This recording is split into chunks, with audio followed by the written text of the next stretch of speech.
Yo yamba.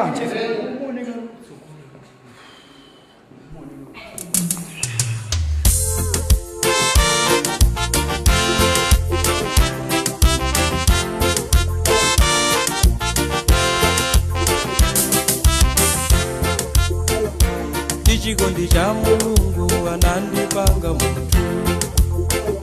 omulamula panalibe nepondipanga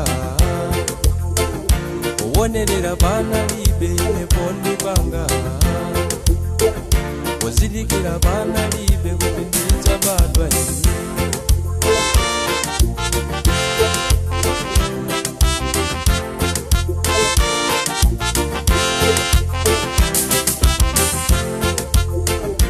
Zamavuto wanga palibe anamusiyira ine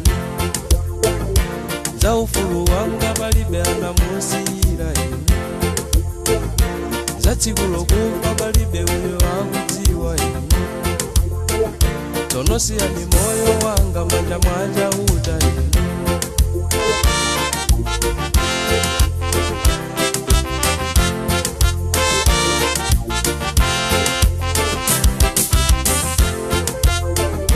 Kodi iye pondipanga anali ndicho linga tsono inu msambutike ndi moyo wanga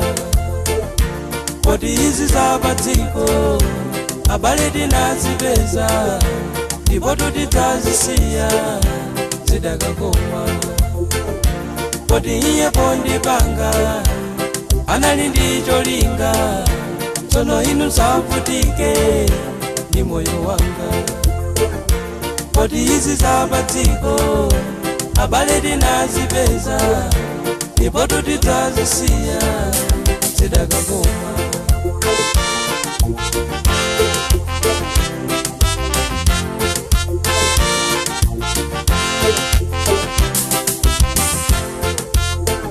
ndisanaponde dziko zonse anakonzeratu anagawa masiku wonse ya moyo wanga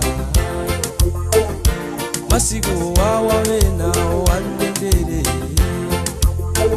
tonoleka nikunwezeratu inu moyo wanga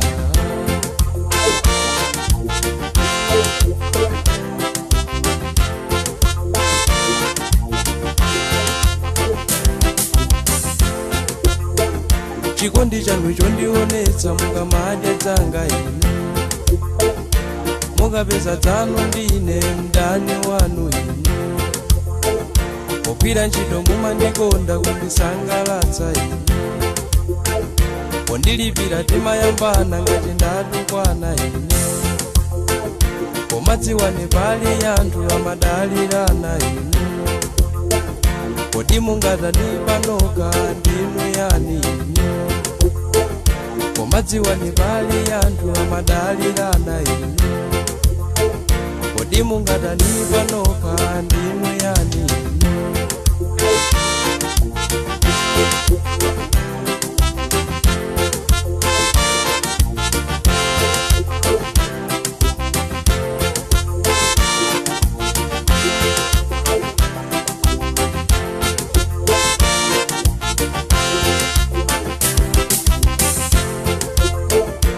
kodi iye pondipanga anali ndicho linga tsono inu msambutike ndi moyo wanga kodi izi zapadziko abale tinazipeza ndipo tutidzazisiya zidakakoma kodi iye pondipanga anali ndicho linga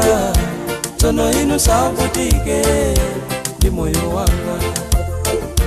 kodi izi zapadziko abale tinazipeza ndipo tutidzazisiya zidakakoma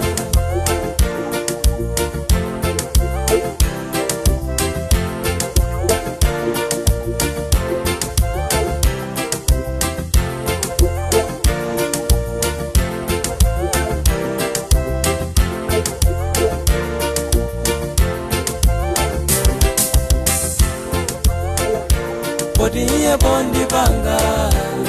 anali ndicho linga tsono inu msambutike ndi moyo wanga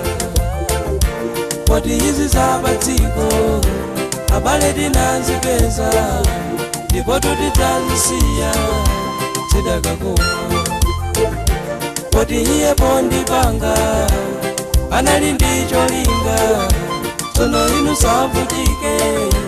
ndi moyo wanga. Poti izi zapadziko abale tinazipeza ndipo tutidzazisiya.